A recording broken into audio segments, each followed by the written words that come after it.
शेखर भाई अच्छी बाकी लोक कथा मुझे कहबी ना काकू आस सामर्थ्य बोली किसी कूली पैसा कि किसी आनदेव पैसा जापी ना कहीं जाऊँ तुम्हें टिक पढ़ापढ़ी शिख ना तुम बाइबल किए ज्ञान शिख ना प्रभु को जान खाली नरकर न जाई स्वर्गर बास कर से विषय शिखाई से कहते निरीह लोक से शिखाई करी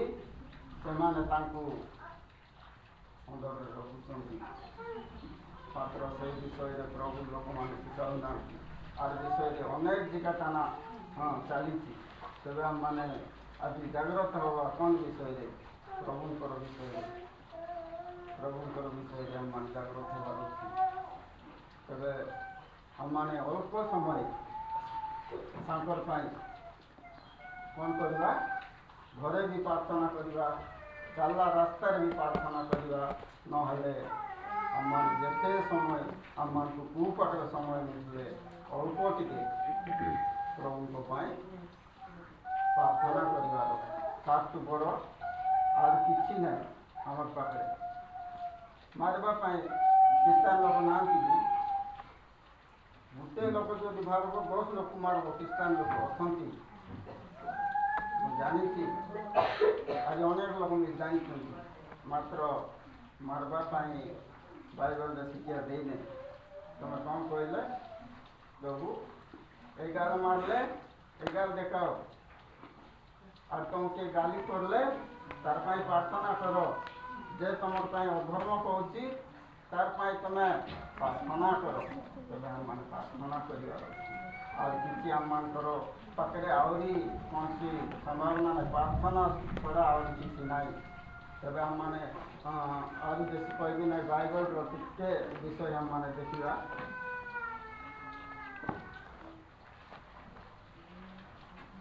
लूक सब जानता यहाँ मुझे तो न जानवाटा पढ़ी पारि ना ना कही पारि तेरे मुझे न जानवाटा कहबी ना सब दिन शुणी सब मन थीटा टिके कहबी खाली पढ़ी देकर मुझे बेस कहबी ना लूक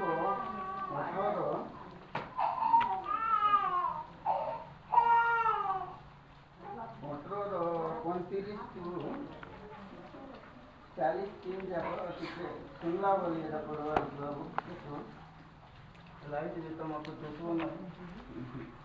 ए प्रकार लिखा जाई अछि लोक लिखित सुसमाचार 18 अध्याय 35 पद 40 पद पर्यंत से जिरिहर निकटवर्ती होउथिबा समय रे जणे अंध बाट पाखरे बसी भिक्क मागुथिला से लोकमाननको जाउथिबार शब्द शुणी कथा कौन बोली पचारिबाकु लागिला से माने तांको कहले नाजरीत जीशु एई बाट दे जाउ अछंती सेतिरे से उच्च स्वर रे कहले हे जीशु दाऊदंक संतान मते दया करंतु मात्र आगरे जाउथिबा लोक माने तांको तुनी हेबा पई धमक देबाकु लागिले किंतु से आहुरी अधिक उच्च स्वर रे कहबाकु लागिला हे दाऊदंक संतान मते दया करंतु सेतिरे जीशु ठिया होई अंध को आपण निकट को आनिबा पई आदेश देले जेतेबेले अंधटी पाखक आसिला जीशु ताहांको पचारिले मु तुम पई कौन करिवि बोली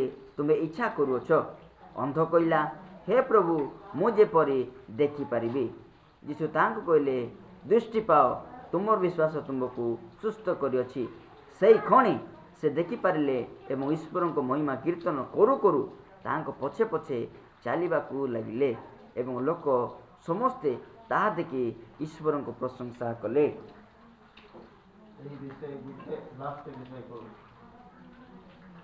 विषय गुटे आम मानकर मन रखबार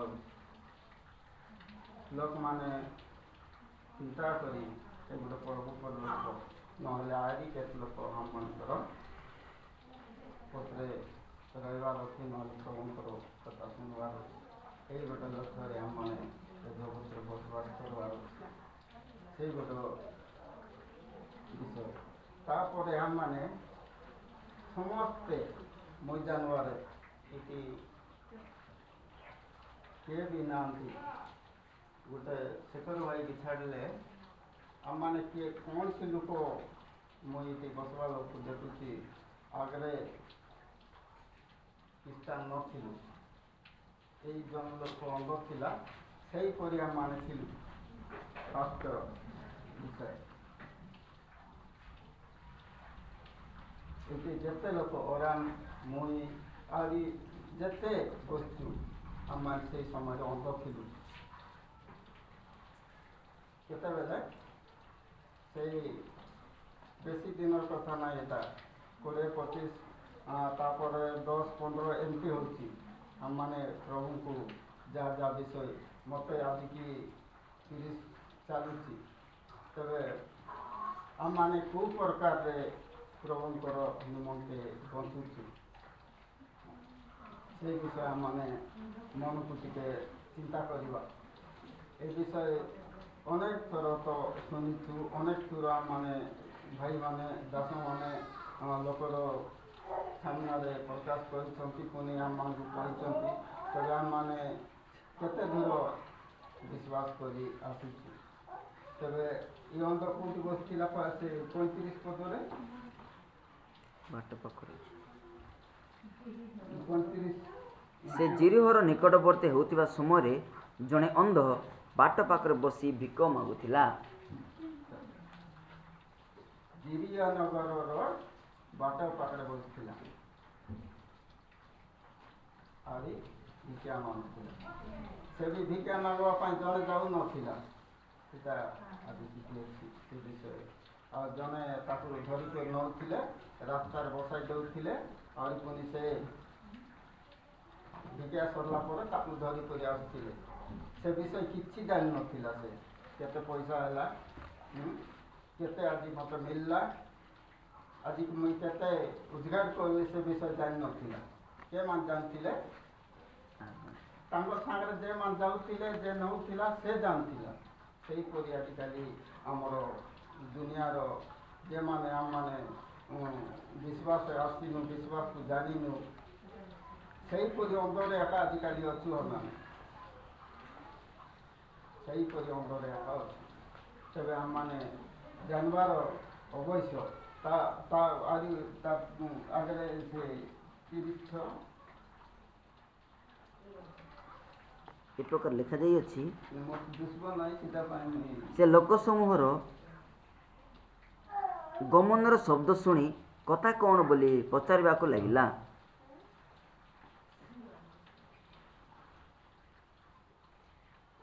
ସେ ପଚାରୁଛି କାହିଁକି ନା ସେ ଜାଣିପାରୁନାହିଁ ବୁଝିପାରୁନାହିଁ ସେ ପଚାରୁଛି এটা କ'ଣ ପାଇଁ ରାଟୁ ହେଉଛନ୍ତି ନହେଲେ କ'ଣ ପାଇଁ ଏଟା ଖୋଲି ହାଲି ଯେ ଏ ବାଟେ ଏମିତି ହେଲାନି ମୁଇଁ ବସଲା ବାଟକୁ ସେମିତି କ'ଣ ଲୋକର ଗୋଟେ ବିଶ୍ୱାସ ତେବେ ସେ ଆଜି ତାର 27-30 ସେମାନେ ତାଙ୍କୁ କହିଲେ ନାଜରିତୀୟ ଯୀଶୁ ଏହି ବାଟ ଦେଇ ଯାଉଅଛନ୍ତି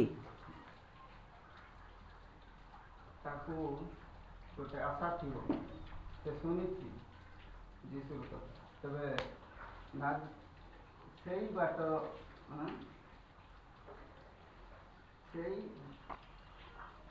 ସେମାନେ ତାଙ୍କୁ କହିଲେ ନାଜରିତୀୟ ଯୀଶୁ କହିଲେ ନାଜରିତୀୟ ଯୀଶୁ ଏହି ବାଟ ଦେଇ ଯାଉଅଛନ୍ତି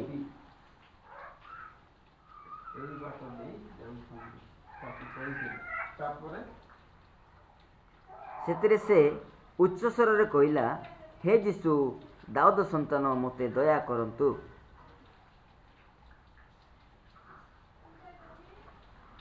ସେତେବେଳେ ତା ମୁଣ୍ଡରେ ଗୋଟେ ଉତ୍ସାହ ଅଛି ଆମମାନଙ୍କର ମୁଣ୍ଡରେ ଗୋଟେ ଉତ୍ସାହ ହେବାର ଅଛି ଆମମାନେ କେତେବେଳେ ଯାହାକୁ ଆଶା କରୁଛୁ ସେ ଯଦି ଆସୁଛି ତାହେଲେ ଆମମାନଙ୍କର ଗୋଟେ ଇଚ୍ଛା ଥିବ ତାକୁ କିଛି କହିଲେ ମୋତେ ମିଳିବ ନହେଲେ ଦେବ ଏହିପରି ସେ ବିଷୟ କେତେ ପଡ଼ିଲୁ ଆମେ 38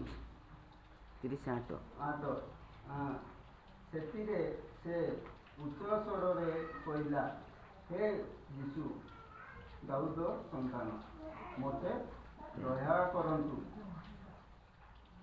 ଆମମାନଙ୍କୁ ଦୟା କେ କରବ ଆମମାନଙ୍କୁ ଦୟା କେ କରବ ଯୀଶୁ ସରା ଆହୁରି ଆମମାନଙ୍କର ଦୟା କରିବା କି ଅନୁଗ୍ରହ କରିବା କି ଆଶୀର୍ବାଦ କରିବା ଲୋକ ଆମମାନଙ୍କର ଜଗତରେ ଏବେ ଆମମାନେ ଭାଇ ପଢ଼ିଲା ପରେ ଆମେ ଦେଖୁଥିଲୁ କୌଣସି ଲୋକ ଗୋଟେ ନାହିଁ ଆମମାନଙ୍କର ଯେଉଁ ବିଶ୍ୱାସ ଅଛି ବାଇବଲର ବୋଲେ ଆମମାନଙ୍କର ଦୟା କରିବା ଲୋକ ଅନୁଗ୍ରହ କରିବା ଲୋକ ରୋଗର ସୁସ୍ଥ କରିବା ଲୋକ ଏ ଜଣେ ହେଉଛି କିଏ ଯୀଶୁ। ଆମମାନଙ୍କର ଦାସ କହୁଥିଲେ ତୁମକୁ କିଏ ମିଥ୍ୟା ପରିତ୍ରାଣ ଦେବ ନାହିଁ, ପରିତ୍ରାଣ ଦେବା ପାଇଁ କିଏ ଅଛି? ପ୍ରଭୁ ଯୀଶୁ ଛଡ଼ା ପରିତ୍ରାଣ ଦେବା ଲୋକ କିଏ ନାହାନ୍ତି। ତେବେ ଆମମାନେ ତାଙ୍କୁ ହିଁ ଆଶା କରି ମାରିବା। ମାତ୍ର ଆଗରେ ଯାଉଥିବା ଲୋକମାନେ ତାଙ୍କୁ ତୁନି ହେବା ପାଇଁ ଧମକ ଦେବାକୁ ଲାଗିଲେ, କିନ୍ତୁ ସେ ଆହୁରି ଅଧିକ ଉଚ୍ଚ ସ୍ୱରରେ କହିବାକୁ ଲାଗିଲା, ହେ ଦାଉଦଙ୍କ ସନ୍ତାନ ମୋତେ ଦୟା କରନ୍ତୁ। ଆମମାନେ ଏବେ ଗୋଟେ ସ୍ୱପ୍ନ ଆସିଥିବ ଆମ ସାଇରେ ନହେଲେ ଆଜି ଗୋଟେ ଏମଏଲ୍ ଆସିଥିବ ଆମମାନେ ଟିକେ ଆଜ୍ଞା ଆଜ୍ଞା ଗୋଟେ ଝାঁଟା ଦେବେ ସେ ପାଖରେ ଯାଇ ହେବ ନାହିଁ। ସେହିପରି ଆମମାନଙ୍କର ଏଇ ଅନ୍ଧ ବ୍ୟକ୍ତି ଦିନେ ପଡ଼ିଥିଲା। ତେବେ ଆଜି ଆଉ ଥରେ କହୁଛି ସେଇ ବିଷୟରେ ଆଉ ଥରେ ପଢ଼ିବାକୁ ନହେଲେ ମୁଁ ପଢ଼ିବି ବୁଝେଇଲେ କୁହ 30 ମାତ୍ର ଆଗରେ ଯାଉଥିବା ଲୋକମାନେ ତାହାଙ୍କୁ ତୁନି ଦେବା ପାଇଁ ଧମକ ଦେବାକୁ ଲାଗିଲେ, କିନ୍ତୁ ସେ ଆହୁରି ଅତି ଉଚ୍ଚ ସ୍ୱରରେ କହିବାକୁ ଲାଗିଲା, ହେ ଦାଉଦ ସନ୍ତାନ ମୋତେ ଦୟା କରନ୍ତୁ। ଆଉ ଥରେ କହିଲା, ହେ ଦାଉଦ ସନ୍ତାନ ମୋତେ ଦୟା କରନ୍ତୁ। ତେବେ ଆମମାନଙ୍କର ଆଶା କେତେ ଦୂର ଅଛି ତାଙ୍କର ପାଖରେ ଡାକିବା ପାଇଁ? ସେ ଆହୁରି ଡାକୁଛି। ଗୋଟେ ଥର ଡାକିଲା, ଆଉ ଥରେ ଲୋକମାନେ ଧମକ ଦେଲେ, ଆଉ ଥରେ ଉଚ୍ଚ ସ୍ୱରରେ କହୁଛି, ହେ ଦାଉଦ ସନ୍ତାନ ମୋତେ ଦୟା କରନ୍ତୁ, ମୋତେ କ୍ଷମା କରିବେ। ଆଉ ଥରେ ମୁଁ ଭଲ ସ୍ପଷ୍ଟ ଭାବରେ ଓଡ଼ିଆ କହିବାକୁ ଜାଣିନାହିଁ, ନା ବାଇବଲ ପଢ଼ି ନାହିଁ, ସବୁଦିନ କହୁଛି। ତେବେ ମୋତେ କହିଲେ ଭୁଲ ହେଲେ ଟିକେ ପଢ଼ିବା ଲୋକ ଟିକେ କହିଲେ, ତେବେ ଏ ବିଷୟ ଆମମାନେ ନିଜ ନିଜ ହୃଦୟରେ ଆମେ ଚିନ୍ତା କରିବା ବିଷୟ।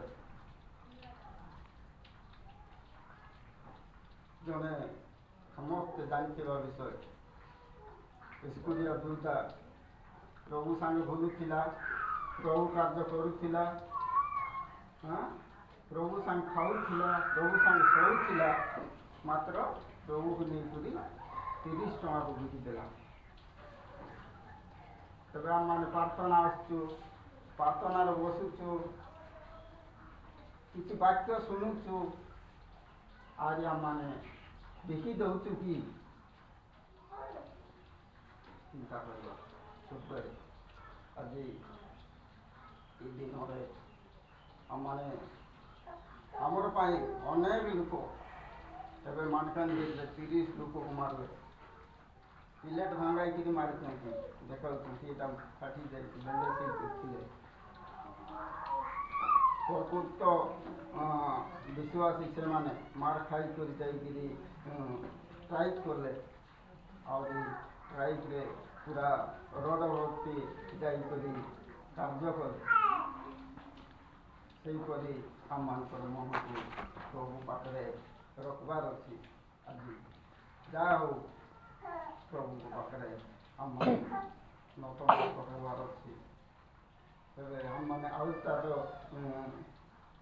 ତଳକୁ ଦେଖବାକୁ ସେଥିରେ ଯୀଶୁ ଠିଆ ହୋଇ ତାହାକୁ ଆପଣ ନିକଟକୁ ଆଣିବା ପାଇଁ ଆଜ୍ଞା ଦେଲେ।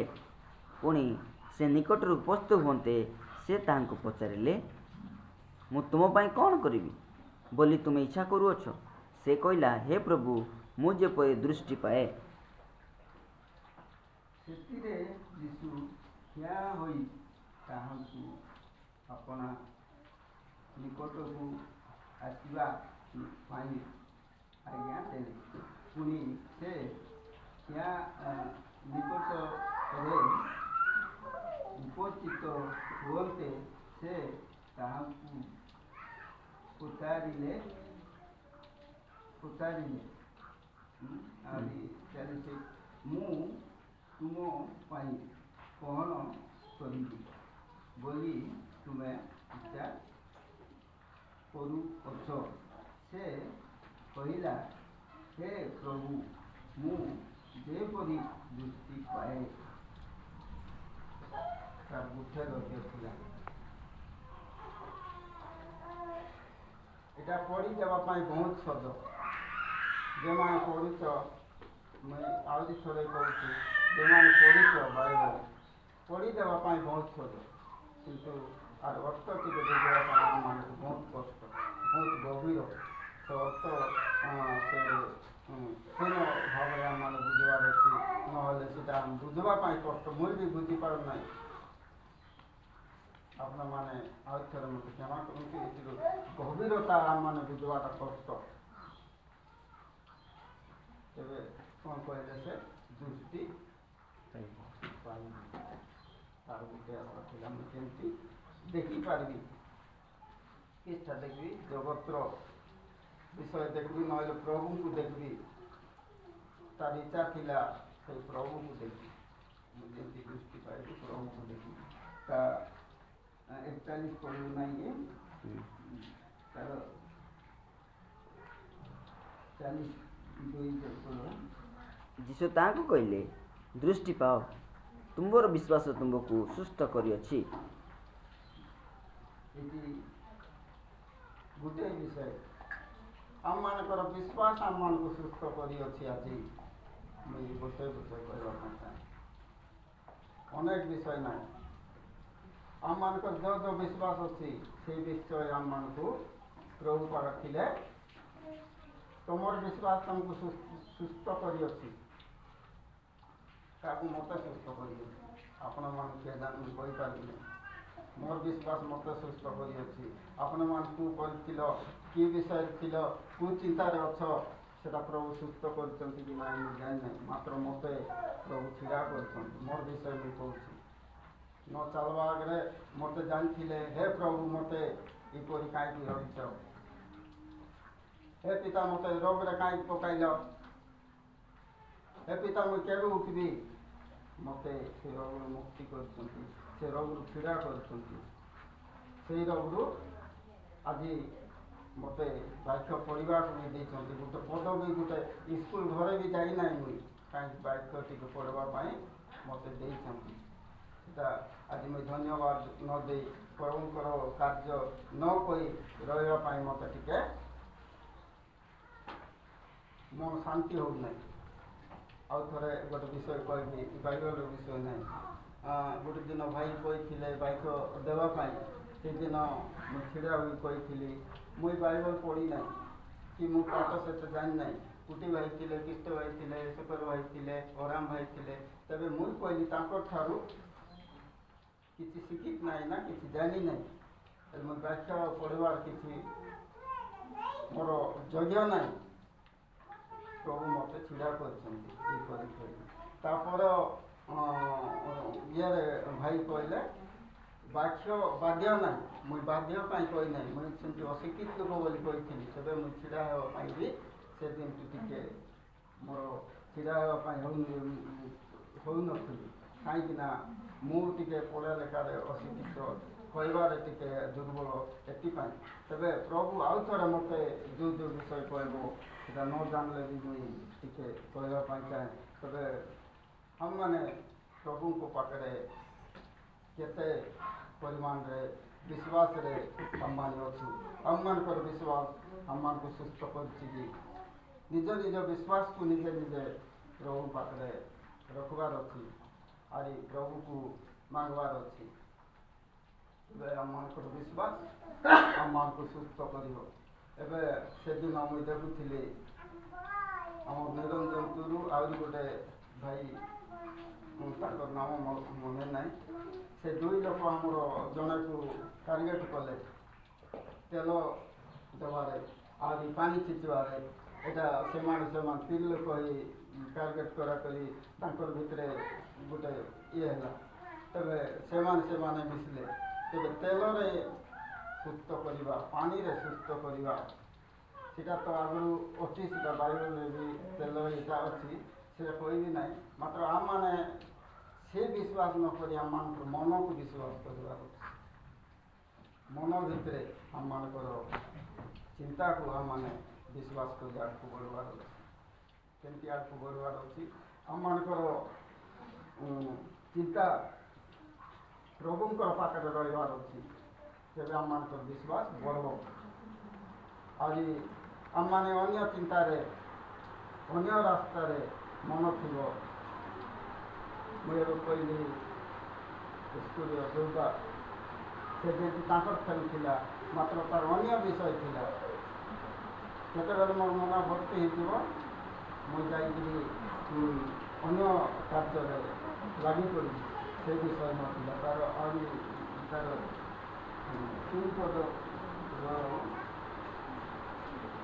ସେହି କ୍ଷଣି ସେ ଦୃଷ୍ଟି ପାଇ ଈଶ୍ୱରଙ୍କ ମହିମା କୀର୍ତ୍ତନ କରୁ କରୁ ତାହାଙ୍କ ପଛେ ପଛେ ଚାଲିବାକୁ ଲାଗିଲା ଏବଂ ଲୋକ ସମସ୍ତେ ତାହା ଦେଖି ଈଶ୍ୱରଙ୍କ ପ୍ରଶଂସା କଲେ।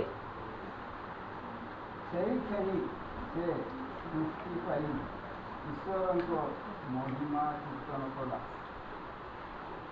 ସେହି କ୍ଷଣି ଆହୁରି ଟାଇମ୍ ହେଇଯାଉ, ନହେଲେ ସନ୍ଧ୍ୟା ହଉ, 12ଟା ଘଣ୍ଟେ, ସେମିତି ନାହିଁ। ସେହି କ୍ଷଣି ତାର ବିଶ୍ୱାସଟାକୁ ଆଖି ଦେଖିଲା, ନହେଲେ ଦେଖିପାରିଲା ସବୁ। ଆମମାନଙ୍କର ବିଶ୍ୱାସ ଏହିପରି ହେବାର। ଆମମାନେ ଏ ଜଗତରେ ଅଛୁ, ତେବେ ଆମମାନେ ବିଶ୍ୱାସକୁ ଦୁର୍ବଳ କଲେ ଆମମାନଙ୍କର କ୍ଷତି ଆମମାନଙ୍କୁ ଆକା ହେବ। ଗୋଟେ ବିଷୟ ଜାଣିବାର ଅଛି, ଆମମାନଙ୍କର ବିଶ୍ୱାସ ଆମମାନଙ୍କର ସ୍ଥିର ଭାବରେ ରହିବାର ଅଛି। ଆମମାନଙ୍କର ବିଶ୍ୱାସ ଯଦି ଦୁର୍ବଳ ହେବ, ଆମମାନଙ୍କୁ ଦୁର୍ବଳ କରିବ। କୌଣସି ବିଷୟରେ ଆଶା କରିବା, ଆଜି ନହେଲେ କାଲି, ନହେଲେ ପରଦିନ, ନହେଲେ ପରଦିନ ନିଶ୍ଚୟ ଭାବରେ ଆମମାନଙ୍କୁ ମିଳିବ, ନହେଲେ ସୁସ୍ଥ କରିବ। ଆମମାନେ ସ୍ଥିର ଭାବରେ ରହିବା। ଆମମାନଙ୍କର ବିଶ୍ୱାସ ଏହିପରି ଲୋକ ହେବାର ଅଛି। ତାପରେ ଆଜି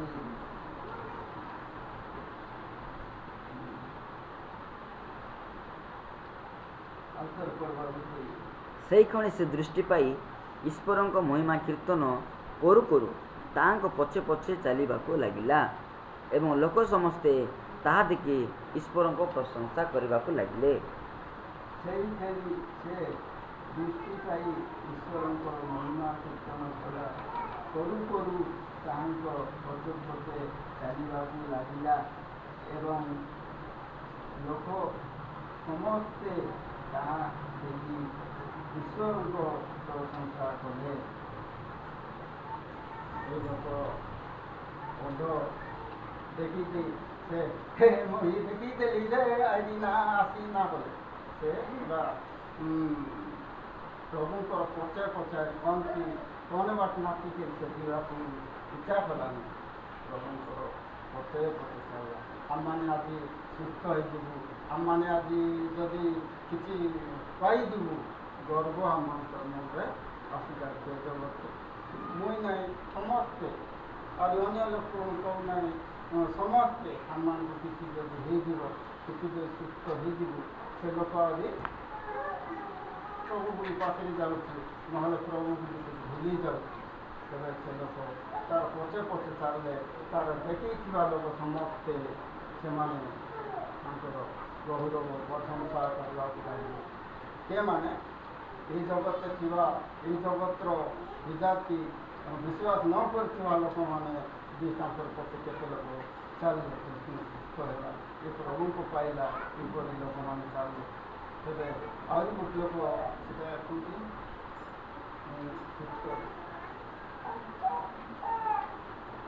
ଗୋଟିଏ ରାତିର ବି ସେଟା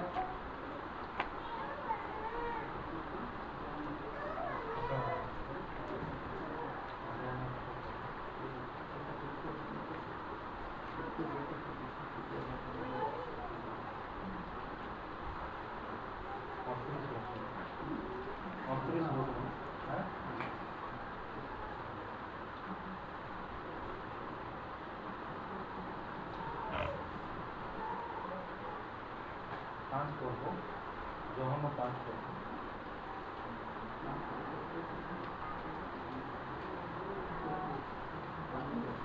ଜହନ 5 ପର୍ବ ପକ୍କା ମାସ ବୋଲୁଛ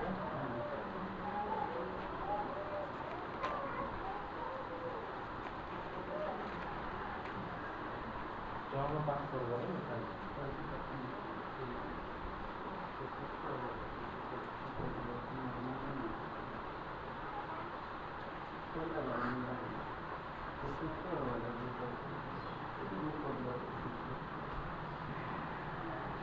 ସେଠାରେ ଜହନ 5 ପର୍ବ 5 ପଦ ସେଠାରେ 38 ବର୍ଷାବଧି ରୋଗଗ୍ରସ୍ତ ଜଣେ ଲୋକ ଥିଲା। ଯୀଶୁ ତାକୁ ପଡ଼ି ରହିଥିବା ଦେଖି ବହୁ କାଳର ରୋଗୀ ବୋଲି ଜାଣି ତାକୁ ପଚାରିଲେ, ତମେ କ'ଣ ସୁସ୍ଥ ହେବାକୁ ଇଚ୍ଛା କରୁଅଛ? ରୋଗୀଟି ତାହାକୁ ଉତ୍ତର ଦେଲା, ମହାଶୟ, ଜଳ କମ୍ପିବା ସମୟରେ ମୋତେ ପୋଖରୀ ଭିତରକୁ ଯିବା ପାଇଁ ଘେନି ଯିବା ପାଇଁ ମୋର କେହି ନାହିଁ, ଆଉ ମୁଁ ଯାଉ ଯାଉ ଅନ୍ୟ ଜଣେ ମୋ ଆଗରୁ ପଶିଯାଏ। ଯୀଶୁ ତାହା କରି ଉଠ, ତୁମର ଖଟିଆ ଘେନି ଚାଲ। ସେଇ କହି ସେ ଲୋକଟି ସୁସ୍ଥ ହେଲା ଓ ଆପଣା ଖଟିଆ ଘେନି ଚାଲିବାକୁ ଲାଗିଲା। ସେଦିନ ବିଶ୍ରାମ ବାର ଥିଲା।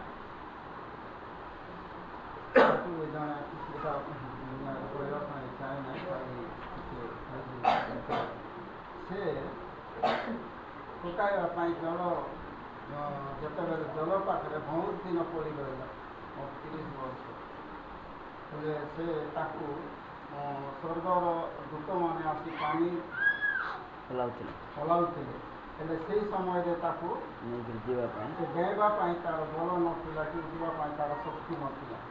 ସେଇ ସମୟରେ ସେ ସେମିତିଆକୁ ପଡ଼ିକିରି ତା'ର ଆଗରେ ଜଣେ ଯାଇ ପଡ଼ିକିରି ସେ ସୁସ୍ଥ ହେଉଥିଲା। ତେବେ ତାକୁ ପଚାରୁଛନ୍ତି ସେ ପଚାରୁଛନ୍ତି ତମେ କ'ଣ ସୁସ୍ଥ ହେବା ପାଇଁ ଇଚ୍ଛା କରୁଛ କି? ସେଇ ସମୟରେ ସେ କ'ଣ କହିଲେ? ମୋତେ ନେଇକି ଯିବା ପାଇଁ କିଏ ତମର ବିଶ୍ୱାସ ତାକୁ ବି ତମର ତାଙ୍କର ବିଶ୍ୱାସ ତାଙ୍କୁ ସୁସ୍ଥ କରୁଥିଲା। ଏହିପରି ଯେଉଁମାନେ ଆମେ ଇଚ୍ଛା କରୁଛୁ ପ୍ରଭୁ ପାଖରେ କୌଣସି ବିଷୟ ପାଇଁ, ପ୍ରଭୁ ମୁଁ ଏ ରୋଗରୁ ସୁସ୍ଥ ହେବି କି, ମୋତେ ତୁମେ ଏ ରୋଗରୁ ସୁସ୍ଥ ଦେବ କି, ଆମମାନେ ଡାକିବା ପ୍ରଭୁ ନିଶ୍ଚୟ ସୁସ୍ଥ ଦେବ, ରୋଗରୁ ଉଦ୍ଧାର କରିବେ। ତେବେ ଆମମାନେ ସେ ବିଷୟ ଆମମାନେ ମନେ ପକାଇ ପ୍ରଭୁଙ୍କର ପାଖରେ ଆଗକୁ ଚାଲିବାର ଆବଶ୍ୟକ ଆମମାନଙ୍କୁ ଦରକାର ଅଛି। ଆଗକୁ ବେଶୀ କହିବା ପାଇଁ ନାହିଁ। କେଉଁଦିନ ଯଦି ମୁଇଁ ଏମିତି ଯଦି କହିବି ତ ଏମିତି ଟିକେ ଟିକେ କହିବି, ବେଶୀ ବିଷୟ କହିବାକୁ ବାଇବଲର ମୁଁ କହୁଛି ସବୁଦିନ ଆଉ ଥରେ ବାଇବଲର ଜ୍ଞାନ ମୋ ପାଖରେ ସେତେ ନାହିଁ। ତେବେ ମୁଁ ଆହୁରି ବେଶୀ କହିବି ନାହିଁ। ତେବେ ଭାଇ ଯାହା କହିବାର ଅଛି ସେ ବିଷୟ କହିବେ। ଆସନ୍ତା ଦିନରେ ଆମମାନେ ଏ କାର୍ଯ୍ୟ ଆଗରୁ ମୁଁ କହୁଛି, ଆମମାନେ ପ୍ରାର୍ଥନା କରିବା ଆମମାନଙ୍କର ସମସ୍ତ ବିଷୟରେ। ତେବେ ଫାଷ୍ଟ ଆମମାନେ ପ୍ରାର୍ଥନା କରିବାର ଅଛି କ'ଣ ବିଷୟ? ଆମମାନଙ୍କର ପ୍ରାର୍ଥନା ଘର ବିଷୟ ନୁହଁ, ସମସ୍ତ ପରିବାରରେ, ବ୍ୟକ୍ତିଗତ ଜୀବନରେ, ମଣ୍ଡଳିକ ଜୀବନରେ ଆମମାନେ ଘର ବିଷୟରେ ପ୍ରାର୍ଥନା କରିବାର ଅଛି। ଅନେକ ଦିନରୁ ଆମମାନେ ଅନେକ ଲୋକ ସାଙ୍ଗରେ କଥାବାର୍ତ୍ତା, ଅନେକ ଲୋକ ସାଙ୍ଗରେ ଆମମାନେ କହୁଛୁ, କିନ୍ତୁ ସେଇ ବିଷୟ ଆମମାନଙ୍କର ମନରେ ଏବେ ଯାଏ କିଛି ପରାମର୍ଶ ଆସିନାହିଁ। ତେବେ ଆମମାନେ ସମସ୍ତେ ପ୍ରାର୍ଥନା କରିବାର ଅଛି ଏହି ବିଷୟ ନିମନ୍ତେ। ଆଉ ଆମମାନଙ୍କର এই ঘরର ଅଧିକାର ମୋର ଗୋଟେ ଲୋକ ପାଇଁ ନାହିଁ, ସମସ୍ତ ପାଇଁ ମୁଁ ସବୁଦିନ କହୁଛି। ମୋର ଜଣେ ଲୋକର ବାପା ନାହିଁ, ଆମମାନେ ଯେତେ ଆସୁଛୁ ସମସ୍ତଙ୍କର ବାପାର ଦରକାର, ସମସ୍ତଙ୍କୁ ସେହିପରି ଅଧିକାର ହେବାର ଅଛି। ଆମେ ଯେତେ ଚର୍ଚ୍ଚରେ ଆସୁଛୁ ଆହୁରି ପୁଣି ଆଇବେ, সেই সমস্তকর অধিকার ଏ ବାପାର ଘର ଅଛି ଆର୍ ଏ ଜାଗା ଏ ଛିଡ଼ା ହେଉଥିବା ସମସ୍ତଙ୍କର ତେବେ ଆମମାନେ ସେହିପରି ମନ ଲଗାଇ ସେହିପରି ଆମମାନଙ୍କର ମନ ଦେଇ ଆସନ୍ତା ଦିନରେ ଏ ଘର ନିମନ୍ତେ ନହେଲେ ଏ ଜାଗା ନିମନ୍ତେ ନହେଲେ ଏ ପରିବାର ନିମନ୍ତେ ଆମମାନେ ସମସ୍ତେ ମାନେ ଗୋଟେ ବାପାର ପରିବାର ବୋଲି ଆମମାନେ ଆଜି ତାର ନିମନ୍ତେ ଆପଣମାନେ ପ୍ରାର୍ଥନା କରନ୍ତୁ। ପୁଣି ଆପଣମାନଙ୍କର ବ୍ୟକ୍ତିଗତ ଜୀବନରେ ମନ୍ଦିର ଜୀବନ ପାରିବାରିକ ଜୀବନରେ ପ୍ରାର୍ଥନା କରନ୍ତୁ। ଆଉ ମୋ ନିମନ୍ତେ ବି ଆପଣମାନେ ପ୍ରାର୍ଥନା କରନ୍ତୁ କେମିତିକି ପ୍ରଭୁଙ୍କର ବାକ୍ୟ ଟିକେ ଶିଖୁଛି ଆଉ ପୁଣି ସେମିତି ସୁସ୍ଥ ରହିବି। ଏବେ ଟିକେ ଗତ ସପ୍ତାହ ବହୁତ ବର୍ଷା ଦିନରୁ ଟିକେ ଦୁର୍ବଳ ରହିଯାଇଛି କାହିଁକିନା ମୋର ଗୋଟେ କାମ ହେଉଛି ଦୁର୍ବଳ ବୋଲେ ଖରା ହେଉଥିଲା 2 ଥର ଖାଉଥିଲି ଆପଣମାନଙ୍କୁ କହିଥିଲି ଗତ ସପ୍ତାହ ଗୋଟେ ଥର 10ଟା ବେଳେ ପେଟ ନ ଖାଇଲେ ଆହୁରି ଘଣ୍ଟାଏ ବେଳେ ଆହୁରି ଭାତ ଆଉ ଟିକେ ଖାଉଥିଲି ଆଉ ରାତିରେ 3 ଥର ଖାଇଲେ ମଣିଷ ଟିକେ ଚେତା ଆକାର ଯେ ହଉ ବୁଢ଼ା ହଉ ଭେଣ୍ଡିଆ ହଉ ପିଲା ହଉ ଯେ ହଉ ତେବେ ଖାଇବାର ଟିକେ ଦୁର୍ବଳ ହେଇଯିବ ସେ ଲୋକର ଶକ୍ତି ବି ଧୀରେ ଧୀରେ କମିଯିବ।